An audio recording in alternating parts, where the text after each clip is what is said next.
الحمد لله رب العالمين والصلاة والسلام على سيد الأنبياء والمرسلين وعلى آله وأصحابه أجمعين ومن تبعهم بإحسان إلى يوم الدين. أما بعد، فأعوذ بالله من الشيطان الرجيم. بسم الله الرحمن الرحيم. وَإِذَا قَرَأْتَ الْقُرْآنَ جَعَلْنَا بَيْنَكَ وَبَيْنَ الَّذِينَ لَا يُؤْمِنُونَ بِالْآخِرَةِ حِجَابًا مَسْتُورًا وَجَعَلْنَا عَلَى قُلُوبِهِمْ أَكِنَّةً أَن يَفْقَهُوهُ وَفِي آذَانِهِمْ وَقْرًا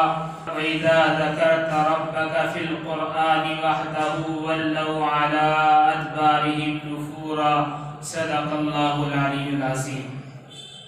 محترم حضرات، میں نے سورہ بنی اسرائیل میں سے 2 آیات آپ کے سامنے تلاوت کی ہیں، جس میں اللہ رب العزت ارشاد فرما رہے ہیں، آپ جب قرآن تلاوت کرتے ہیں تو ہم آپ اور ان لوگوں کے درمیان جو آخرت پر یقین نہیں رکھتے ایک چھپا پردہ ڈال دیتے ہیں.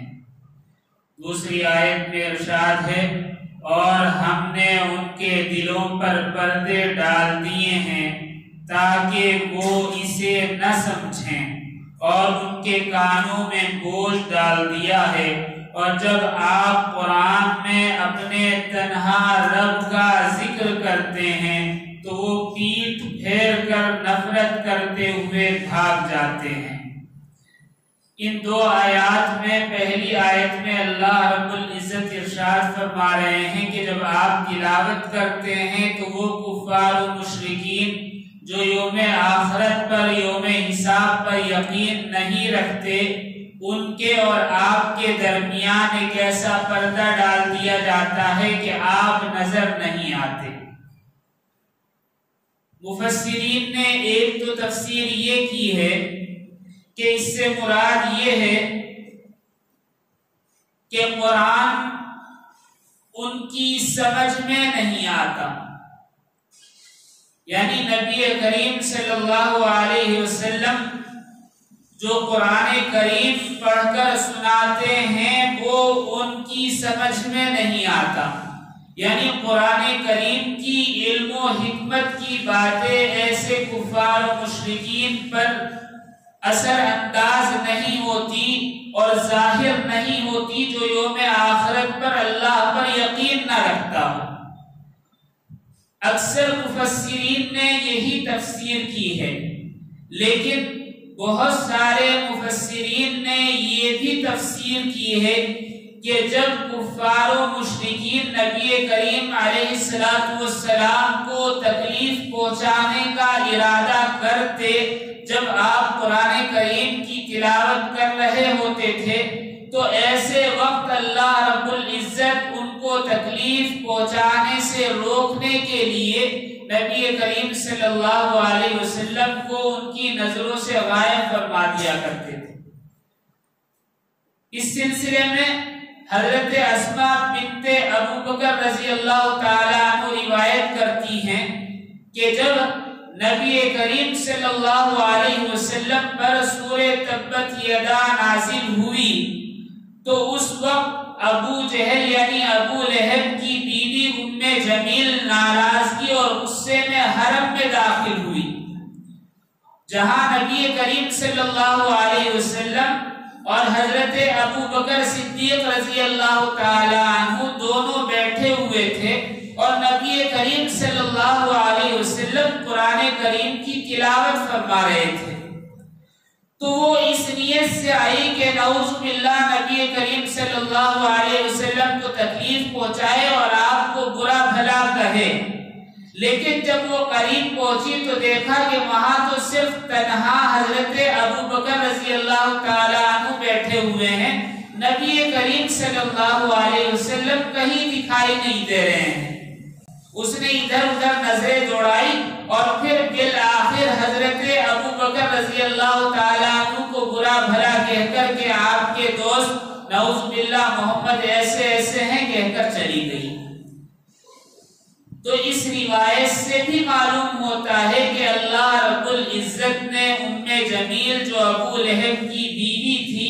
جب تبت یدا نازل ہوئی اس وقت وہ برا بھلا کہنے کے لیے آئی، تکلیف پہنچانے کے لیے آئی، تو اللہ رب العزت نے نبی کریم صلی اللہ علیہ وسلم کو اس کی نظروں سے چھپا لیا۔ ایسا ہی واقعہ ہجرت کے وقت پیش آیا تھا،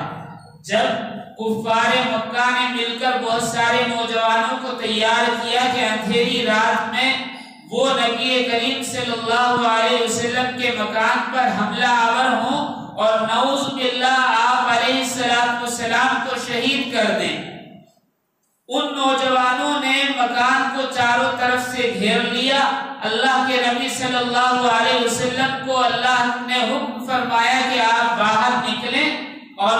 سورہ یاسین کی ایک آیت پڑھتے ہوئے آپ باہر نکلے تو وہ نوجوان کھڑے رہ گئے، نبی کریم صلی اللہ علیہ وسلم ان کے درمیان سے نکل کر باہر تشریف لے گئے، ان کو پتہ بھی نہیں چلا، خبر بھی نہیں ہوئی صبح تک۔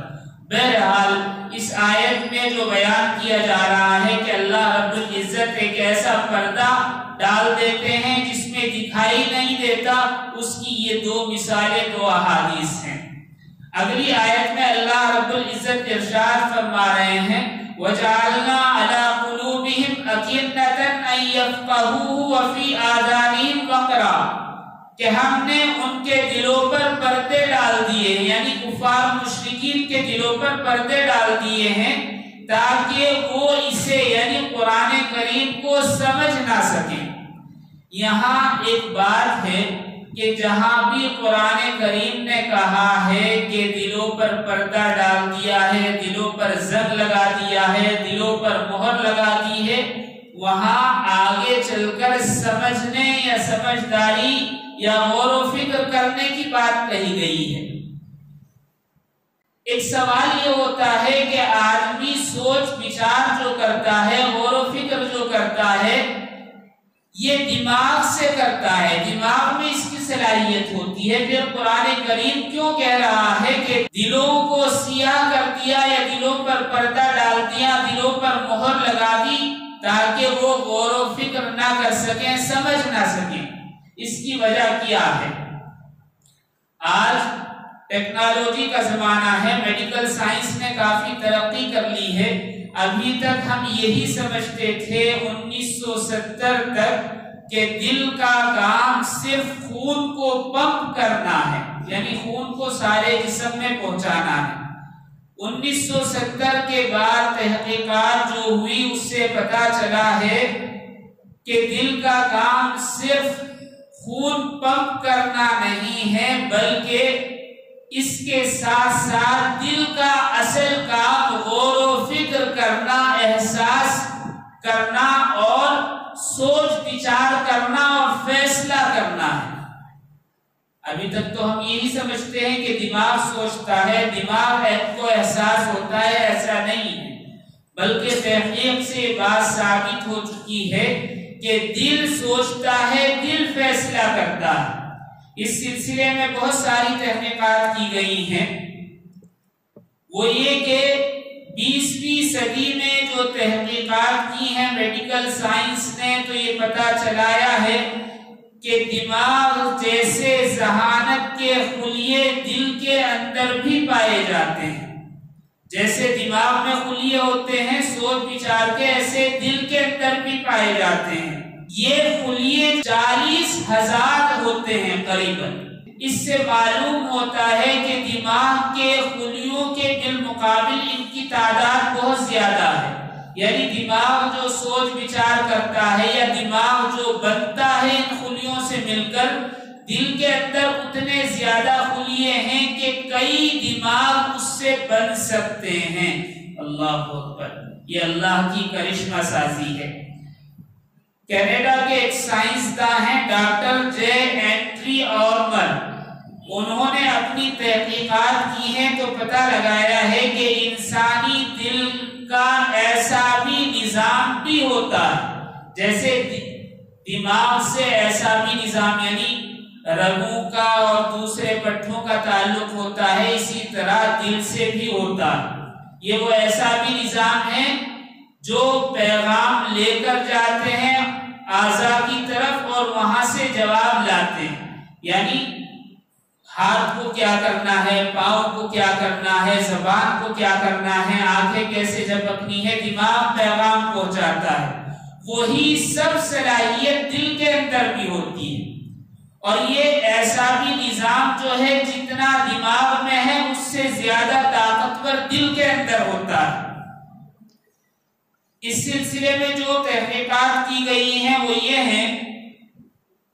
کہ دماغ سارے جسم کو ہدایات دیتا ہے کہ ایسے ایسے کیا جائے۔ اگر کسی عضو کو تکلیف پہنچتی ہے، چوٹ لگتی ہے یا کوئی اور رد عمل ہوتا ہے تو وہ دماغ تک پیغام پہنچاتے ہیں کہ ایسا ہے، تو دماغ پھر اس کے جواب میں بتاتا ہے کہ اس عضو کو اس طرح کرنا ہے۔ لیکن یہی چیز دل بھی کرتا ہے، یعنی اگر دماغ کوئی حکم دیتا ہے دل کو تو دل اس کو آنکھ بند کر کے تسلیم نہیں کرتا، بلکہ دل پہلے سوچتا ہے پھر فیصلہ کرتا ہے۔ اگر درست معلوم ہوا تو عمل کرتا ہے، ورنہ عمل نہیں کرتا دماغ کی بات پر۔ اگر دماغ نہ ہو تو دل پھر بھی کام کرے گا، یعنی دماغ کے بغیر دل دھڑک سکتا ہے، اس کی ضرورت نہیں پڑتی کہ دل کے لیے دماغ ہو تو پھر وہ دھڑکے، ایسا نہیں ہے۔ اس کی مثال یہ ہے کہ جب ڈاکٹر دل کا یا ہارٹ کا آپریشن کرتے ہیں تو دل کی وہ وال جو دماغ سے کنیکٹ رہتی ہیں سب کی سب کاٹ دی جاتی ہیں اور دل کو باہر نکال کر رکھ دیا جاتا ہے۔ لیکن وہی دل جب بالکل خاموش ہے، ہلنا جلنا دھڑکن اس میں کچھ نہیں ہے، تو وہی دل اٹھا کر جب کسی دوسرے انسان کے جسم میں لگایا جاتا ہے تو وہ پھر سے دھڑکنے لگتا ہے۔ اس سے معلوم ہوا کہ دل کی دھڑکن کے لیے دماغ کی ضرورت نہیں ہے، ہاں دماغ کے زندہ رہنے کے لیے دل کی دھڑکن کی ضرورت ہوتی ہے، دل کا حرکت کرنا لازمی ہوتا ہے۔ اس کے علاوہ دل کے اندر انتہائی طاقتور الیکٹرو میگنیٹک فیلڈ پیدا ہوتے ہیں، یہ اتنی تعداد میں ہوتے ہیں اور اتنی زیادہ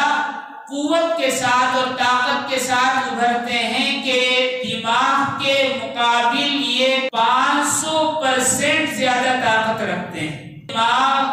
دل کو ہدایات دیتا ہے، بعض مرتبہ وہ اسے رد کر دیتا ہے اور خود فیصلہ کرتا ہے، یعنی اپنے فیصلے پر کام کرتا ہے۔ آپ نے دیکھا ہوگا کہ دماغ کہتا ہے بعض مرتبہ یہ کام کیا جائے، لیکن دل انکار کرتا ہے، نہیں نہیں نہیں یہ نہیں، اور پھر وہی ہوتا ہے جو دل کہتا ہے۔ یہ ایک اور چیز میں آپ کو بتا دوں کہ جب انسان سے یہ کہا جاتا ہے کہ تم کون ہو تو وہ اپنے سینے پر دل کے مقام پر ہاتھ رکھ کر کہتا ہے میں فلاں، یا اس کی ذات کے متعلق جو بھی بات ہوتی ہے وہ اپنے دل کی طرف اشارہ کرتا ہے، میں ایسا ہوں، یا میرے دل میں یہ بات آئی ہے، میں یہ چاہتا ہوں، یہ سب باتیں دل کی طرف اشارہ کر کے کہتا ہے۔ یہ الفاظ جو ہیں یہ بھی الہامی ہیں، اللہ تعالیٰ کی طرف سے ہیں، ورنہ اگر سارا کا سارا فیصلہ دماغ ہی کرنے والا ہوتا تو کبھی نہ کبھی، یعنی 10 مرتبہ انسان دل پر ہاتھ لگاتا ہے یا دل کی طرف اشارہ کرتا ہے، اس کے بجائے 10 مرتبہ میں سے کم 5 یا 2 مرتبہ تو دماغ کی طرف اشارہ کرتا، اگر صرف دماغ ہی فیصلہ کرنے والا ہوتا۔ تو یہاں یہ سب جو بیان کیا جا رہا ہے اس سے مراد یہ ہے کہ اللہ رب العزت نے جو آیت کریمہ میں ارشاد فرمایا ہے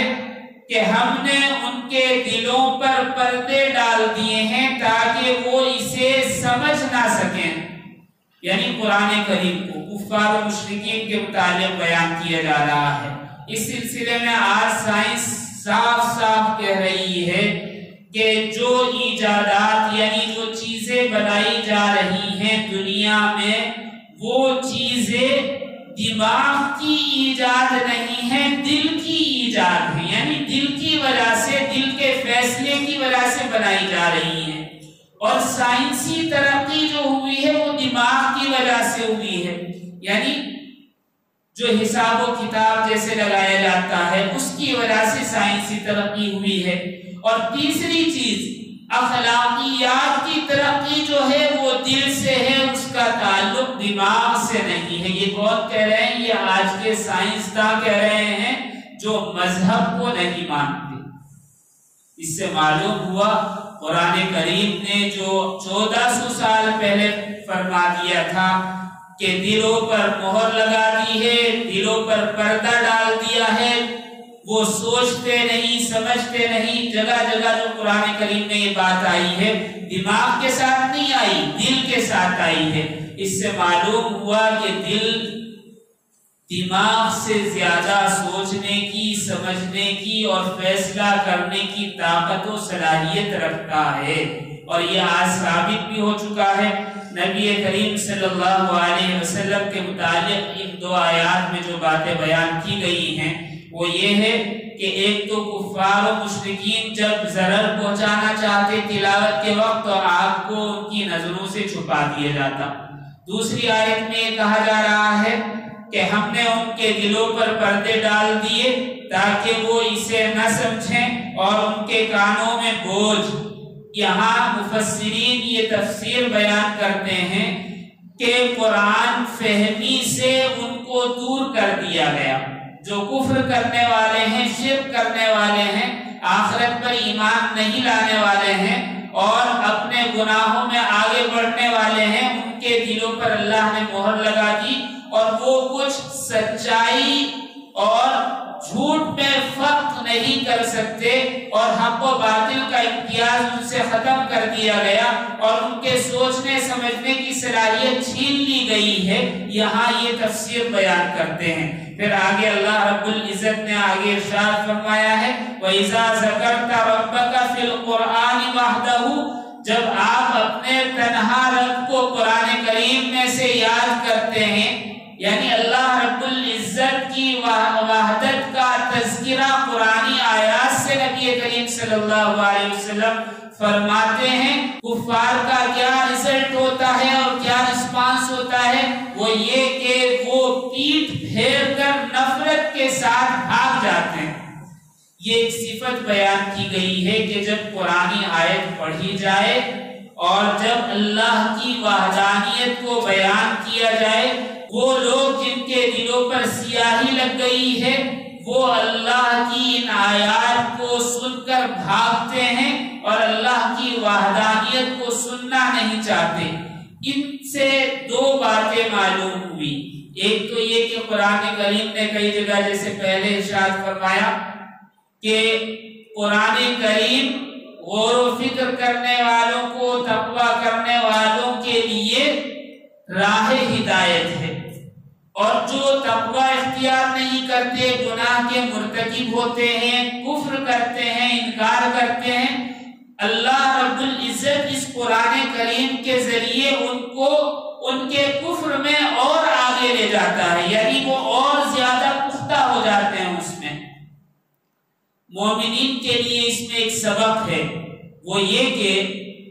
مومن کا دل جتنا ایمان اپنے اندر رکھتا ہے اتنا ہی قرآن کریم سے اسے محبت ہوگی، یعنی قرآن جہاں وہ سنے گا فوراً لپکے گا اور سننے کے لیے بیٹھ جائے گا۔ نبی کریم صلی اللہ علیہ وسلم کے صحابہ کا یہی معمول تھا کہ جہاں قرآن کی تلاوت ہوتی دیکھتے فوراً بیٹھ جاتے اور سننے لگتے۔ صحابہ کرام رضوان اللہ تعالی علیہم اجمعین نبی کریم صلی اللہ علیہ وسلم کے پردہ فرمانے کے بعد لمبا لمبا سفر کر کے آتے ایک ایک آیت سیکھنے کے لیے اور سننے کے لیے۔ اس سے معلوم ہوا کہ قرآن کریم کی رغبت، قرآن کریم کی طرف دلچسپی اور قرآن کریم کی طرف شغف جب ہی زیادہ ہوتا ہے جب ایمان زیادہ ہوتا ہے، اور جن میں ایمان نہیں ہوتا وہ قرآن کریم سے بھاگتے ہیں۔ لہٰذا نبی کریم صلی اللہ علیہ وسلم کی تعلیمات کو اگر اٹھا کر دیکھیں تو اس سے معلوم ہوگا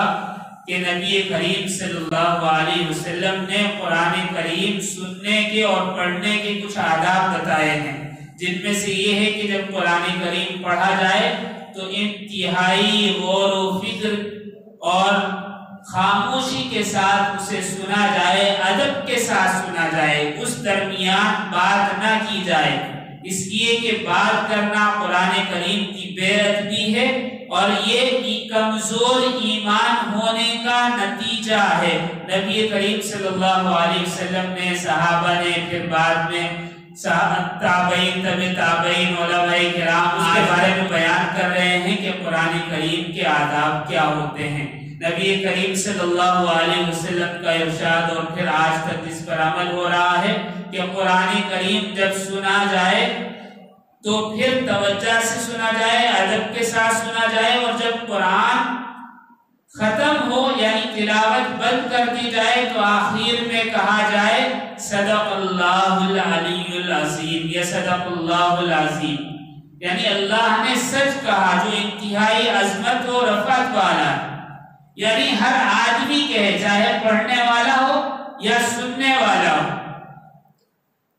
یہ تو قرآن کریم کے آداب ہو گئے۔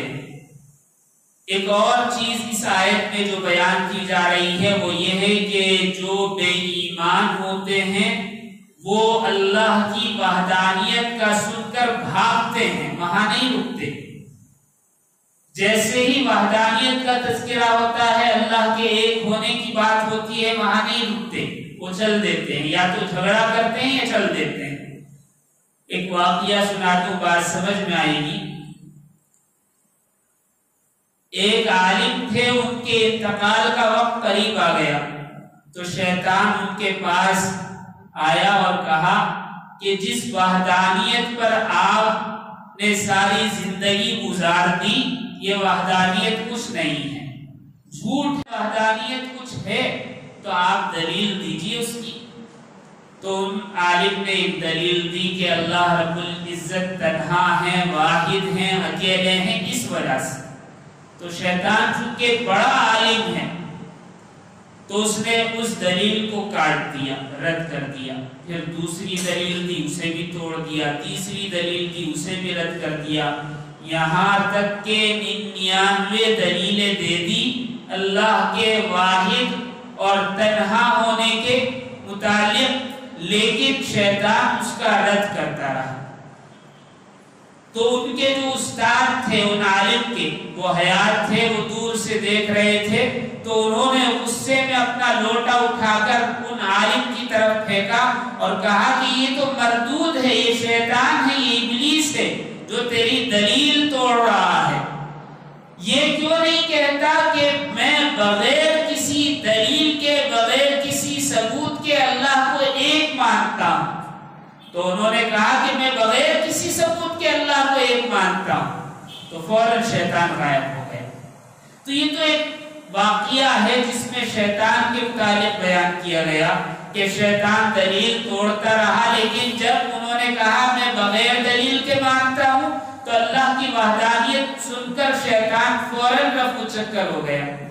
یہاں جو آیت میں بیان کیا جا رہا ہے کہ کفار و مشرکین جب اللہ کی وحدانیت کی دلیلیں سنتے ہیں تو فوراً بھاگ جاتے ہیں، اس سے مراد یہ ہے کہ ان کو جواب نہیں پڑتا، ان کے معبود جھوٹے ثابت ہو جاتے ہیں اور وہ کوئی جواب نہیں دے پاتے تو منہ چھپانے کے لیے فوراً وہاں سے نکل جاتے ہیں۔ بہرحال ان آیات سے اس وقت ملتا ہے کہ ایمان جتنا مضبوط ہوگا،